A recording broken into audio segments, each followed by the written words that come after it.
बिस्मिल्लाहिर्रहमानिर्रहीम। आज मैं बहुत जल्दी से बन जाने वाला एक मीठा आपके साथ शेयर करने लगी हूँ। ये एक कटोरी मैंने चावल ले ली है, तकरीबन 8 टेबल स्पून के करीब है।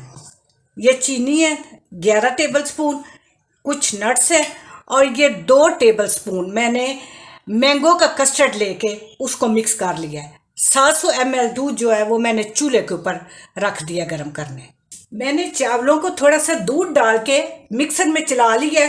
तो ये देखें, ना बहुत बारीक पेस्ट बना है और ना बहुत मोटे हैं ये चावल। अब ये मैं दूध जो चूल्हे के ऊपर रखा हुआ है ये चावल उसमें डाल के 5 मिनट इसको पकाऊंगी।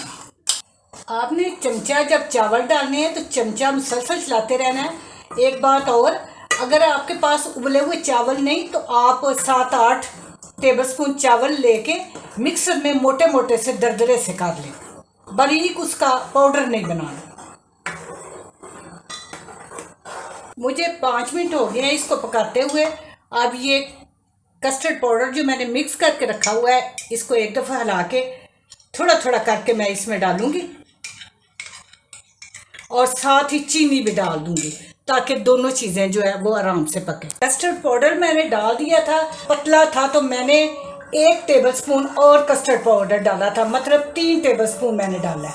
ये चीनी डालने लगी हूँ, इसने भी पानी छोड़ना है। 2 से 3 मिनट ये भी पकाऊंगी। ये लें जी, 2 से 3 मिनट मैंने और इसे पका लिया। अब ये काफ़ी हद तक ठीक हो गया क्योंकि इसने अभी जमना भी है।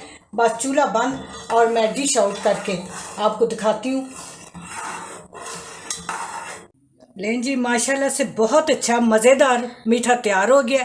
मेरे चैनल पकवान को सब्सक्राइब करें, लाइक और शेयर करें। अल्लाह पाक आपको अपने नेक इरादों में कामयाब करें।